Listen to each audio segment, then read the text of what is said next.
I did an awesome mulberry trade the other day, and I got this beautiful strawberry tree.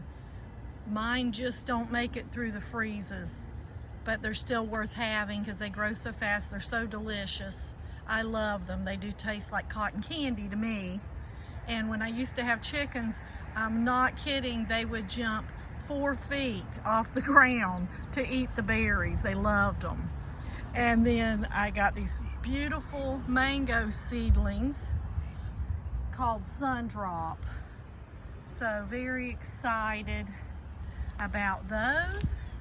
And then I got some really awesome tomatoes called Cherokee Purple, and he said he wasn't sure if they were Cherokee Purple or Black Russian ones, so we'll see, but I'm super excited about those tomatoes. And this was from someone else in Bartow. Had a beautiful garden and fruit trees. And then this new mulberry, he named it Saps XL, and it's got this gorgeous big fat mulberry on it. Looks to be a Rubra hybrid. So I'm very excited about that. And then this is a seedling of Big Jim, and it's 5 feet tall. And I'm going to plant that, but I'm going to wait to plant these, I think, until November. But we've had some beautiful rain. We have had 3 days of awesome rain, but you know how much I love mulberries. I am so in love with mulberry trees. I'm gonna do some kind of a little series on things that I've learned about mulberry trees, because I went down a rabbit hole the other day and got a hold of some writings from the 1600s and how important and what a big deal mulberry trees were back then, medicinally, and just so many things.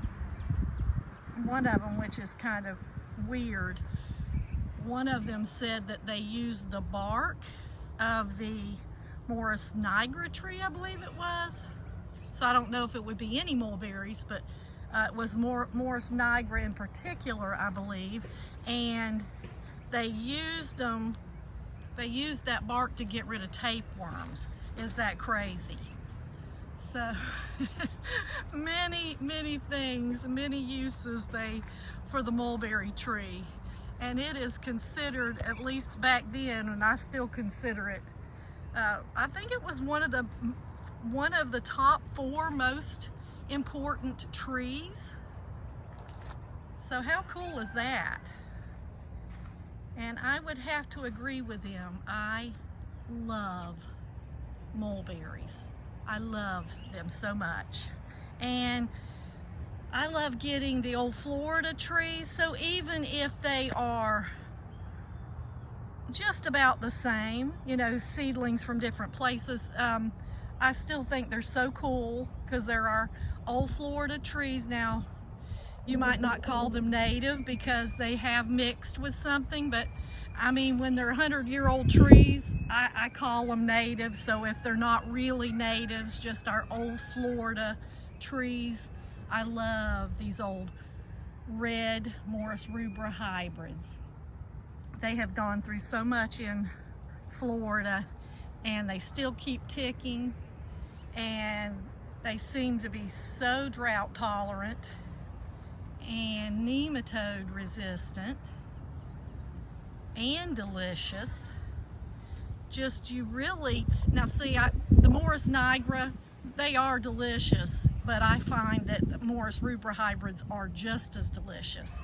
However, I don't have a true example because mine struggle bus here. The Morus nigra mulberries struggle. They really do not like humidity. I could be wrong about them needing a little more chill hours, although they woke up a little better this year with more chill hours. That may not be the case. It may just be the humidity, but I feel like they like a little more chill than we have also. But anyway, I am in love with mulberries. I'm always looking for that next old mulberry tree. And so when I was, okay, so for instance, the Sweet Delicious that I said was the best tasting that I've ever had, so far mine haven't grown a lot yet. So this year the mulberries were just okay, and they were small, so not like the original tree yet. So they may take a while to get established here. But that particular tree in like 1943 is in an aerial map, and it's a grown tree even back then. So how cool is that? That this tree is still alive, still thriving, that many years old. And then, let's see, another one. So a lot of them I don't know the history of. They were just super old trees when I got cuttings. So I don't know how old. And then, let's see, the one I call Old Florida. So it is the tree that Mulberry, Florida was named after. And mine still kind of struggles getting started here, so I really don't talk about it that much because it's not very big. But I know that it will get going. But here it is, kind of on the struggle bus.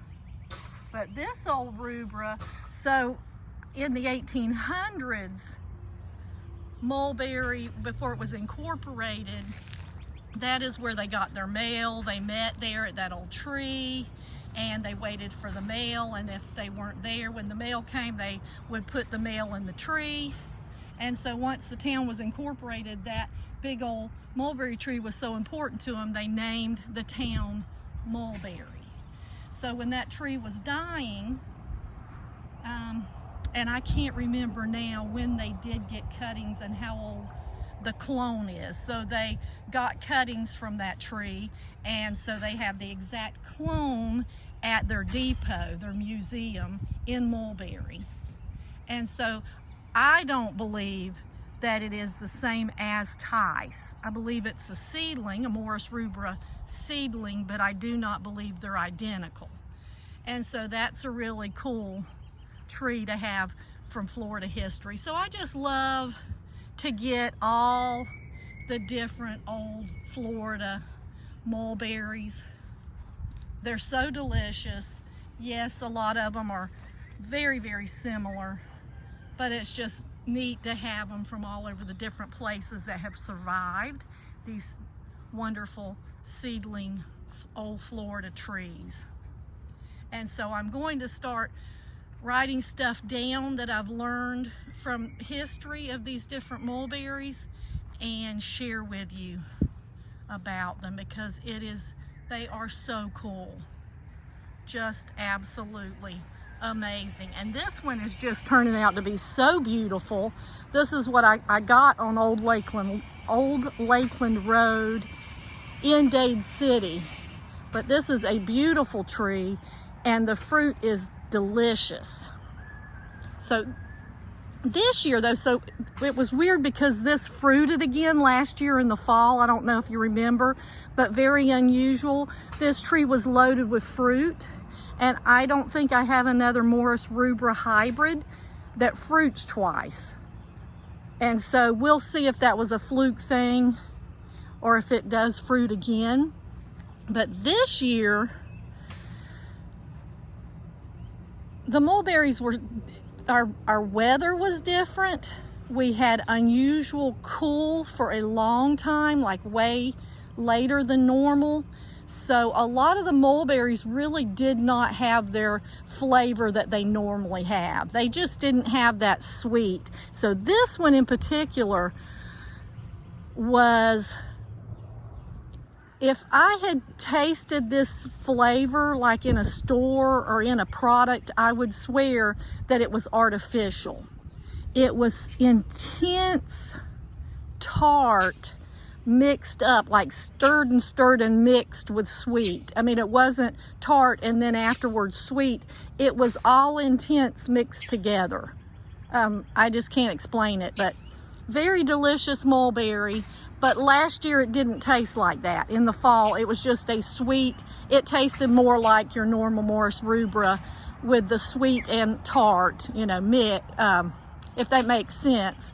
Very sweet at the beginning and then a little tart. But anyhow, this is a gorgeous tree, and I can't wait to have, I'm not going to cut them all down. A lot of them, I want them to just fall over and meet one another and be able to walk under these just large, beautiful mulberry trees.